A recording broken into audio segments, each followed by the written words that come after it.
There seems to have been an accident. How can we help? Oh, look at that! Time to go. What's going on, guys? Failed to listen? Welcome back, and this is my review for Gears of War 4. A little bit of a history lesson for you guys watching this review. Gears of War, the original Gears of War, and the capabilities of the Unreal Engine at that time. I was pretty into that. I was pretty fascinated about some of the things that could be done, and just 4 or 5 years later, you know what I mean, from the original Xbox, the PlayStation 2, and the GameCube, 4 or 5 years later, what a game like Gears of War could look like. Such a big leap. That was a huge leap, not just with the games and some of the engines like Unreal, but the HD leap. I don't know if we'll ever get another leap like that one again. And that was a big reason. Gears of War and the Unreal Engine, that was a big reason, played a huge role into why I bought an Xbox 360 in the first place. There just really wasn't anything else like Gears of War at that time. I don't want to say it was completely original. I think we all know that it wasn't, but I was wowed by the visuals like millions of other people. The visuals were really, really awesome at that time, and it had solid cover mechanics. And I think at that time, Epic Games wanted to prove that not only could they still make a successful shooter, but one that was still highly competitive as well. In this review, I am here to tell you that the entire team at Coalition have done it again, and probably better with Gears of War 4. As usual, I'll start with the visuals, and I have to say that the Gears of War series has set the bar very, very high once again with this game. This development team just make Unreal Engine 4 sing like no other, and I think it's possibly the best looking linear game that I've played in a long time, and maybe ever. Gone are the days of the dark blacks, grays, and browns that I think were probably heavily associated with some of the early Gears of War games, and a lot of Unreal Engine games from last generation overall. The Coalition definitely flexed their very best talent muscles in this game, and I think anyone could pick it up and say, yeah, man, these guys have some of the best developers, some of the best artists in the world working on this team, and it's true beauty in this game, and I think the atmosphere, more so than any other Gears game, plays a bigger role than ever before. The lighting and texture work is just nothing short of amazing. There isn't one area in this game that I didn't look and say, wow, man. It has some of the best day and night moments I've ever had the joy of playing in a video game, and even some of the nicer set pieces can actually change the way you approach the gameplay as well. Weather effects like the wind flares in this game are supposed to be really dangerous, but more often than not, I found myself staring at these things thinking, man, this looks amazing. Wind flare coming in fast! Head for the fort.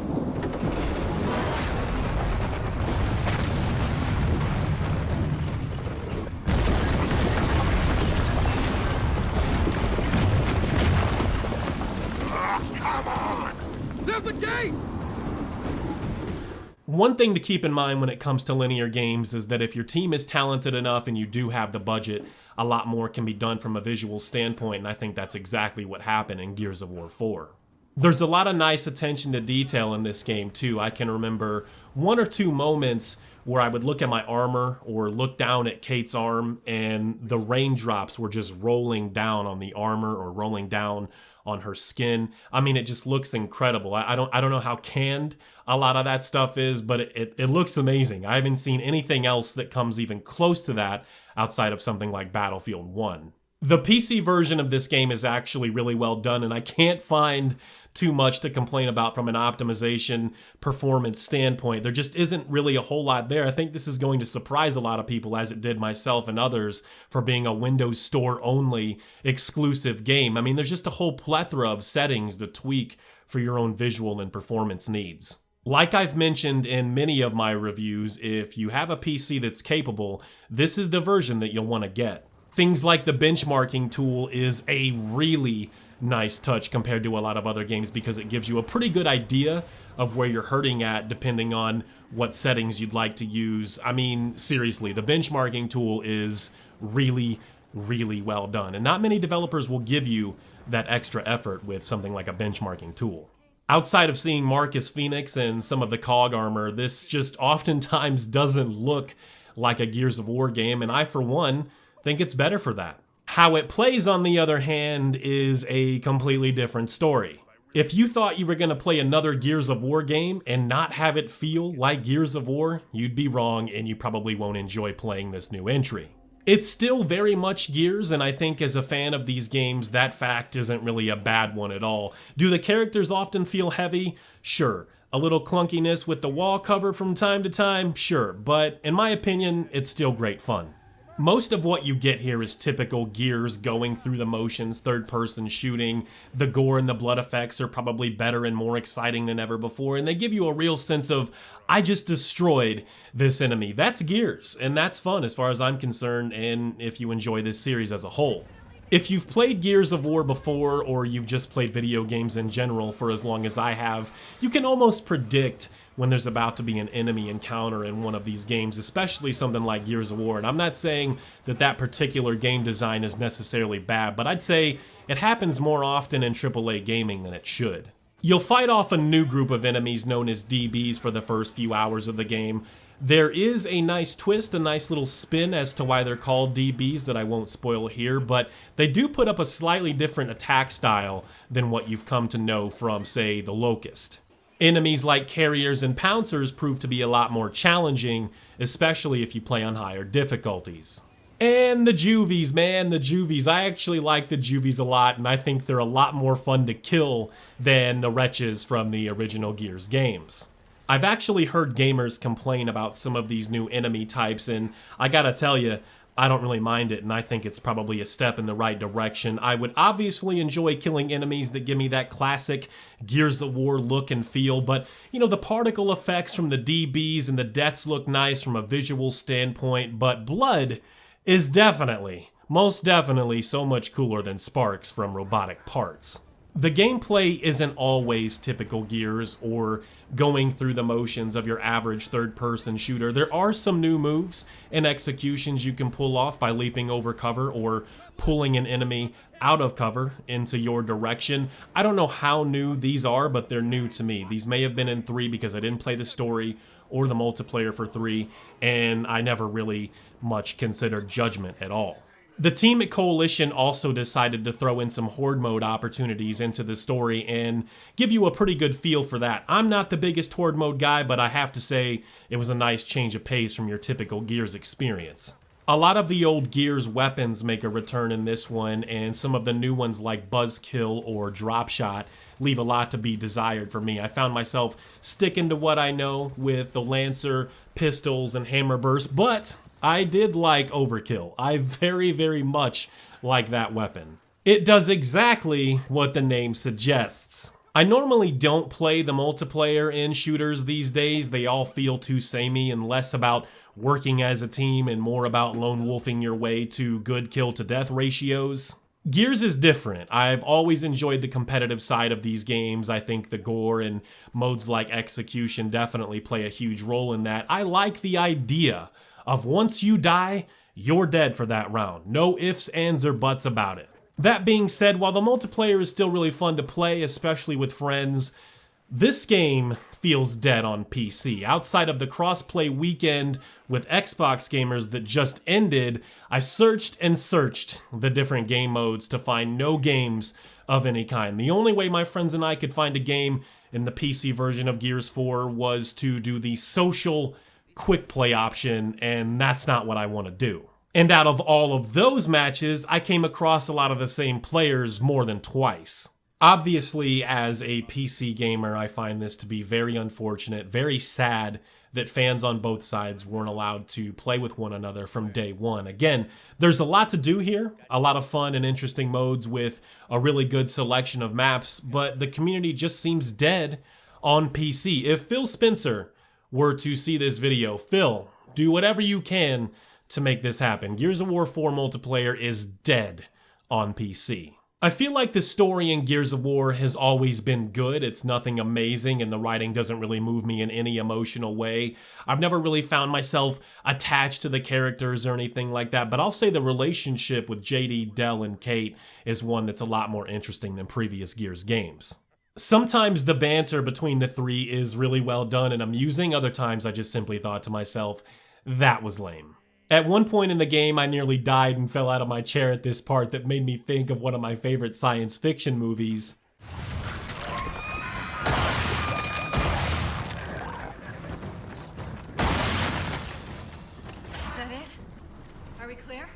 Think so, yeah.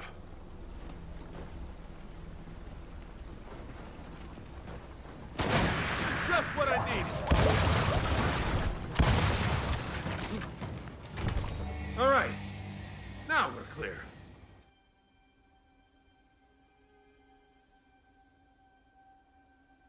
Looks clear.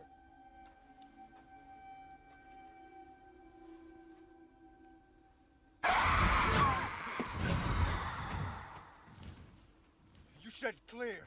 I said it looks clear. What's it look like now?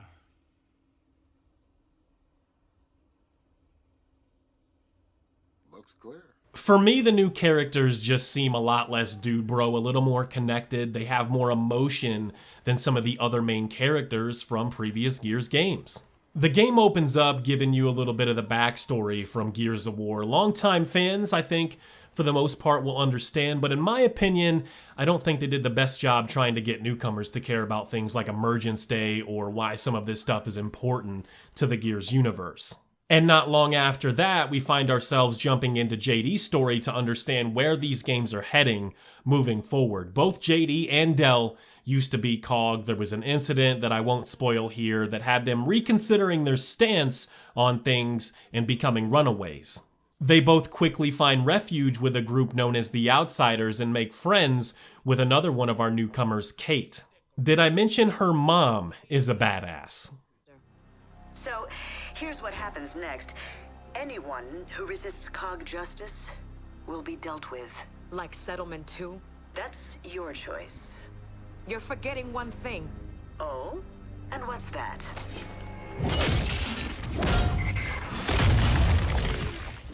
This isn't Settlement 2. Of course, things begin to go wrong after a successful mission into old COG territory where JD and company are accused of taking COG soldiers. After we see Kate's home attacked, things begin to pick up with JD asking his father Marcus for help. At first, like most parents, all he wants to do is bitch at his son for all of the poor decisions he's made over the years and jumps right back into badass gear with pun intended, once he realizes there's a bigger issue to be concerned with. The story will take you to many different places and attempt to make you feel many different things, but for me, it's just another Gears game with slightly better writing. I guess I've probably never felt the story in these games is why I continued playing them, but maybe you'll enjoy it more than I did. Fuck, I just killed Nate. Yeah, we're good. They fucked up so bad. Did you pick up that thing? Stop. Put it on the floor. Put it on the floor. Alright, we're good. Oh, good shit. What?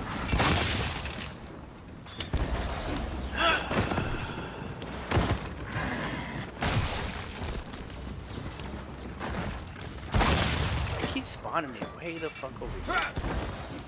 The sound in Gears 4 remains mostly unchanged from what I can tell, from the music, the gun sounds, to the way heads explode and limbs fall to the ground. It's still very much Gears of War.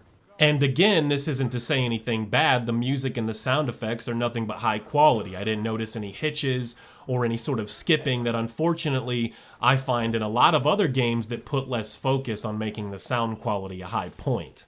Gears of War 4 is one of my favorite experiences of the year. If it wasn't for Doom and playing The Witcher 3 this year, it would have a real legitimate shot at being my game of the year.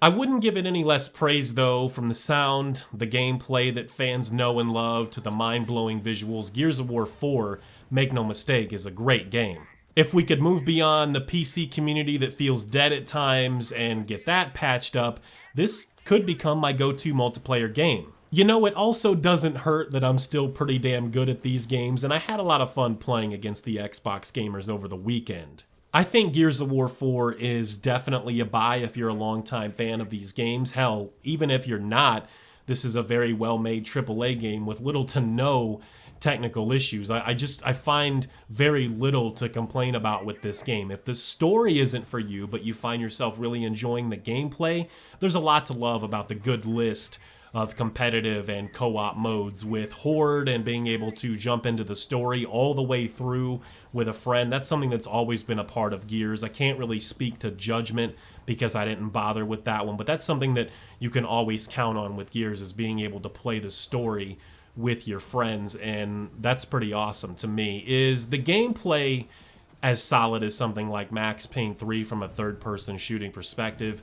Probably not. I mean, that game is just really well made, and I don't always like to make comparisons to other games when I do these reviews, especially from a third-person shooting perspective, because these are very different games. It's not as solid as something like that, but it's a great third-person shooter and one that I'd put above most, and it's probably now become my favorite Gears game.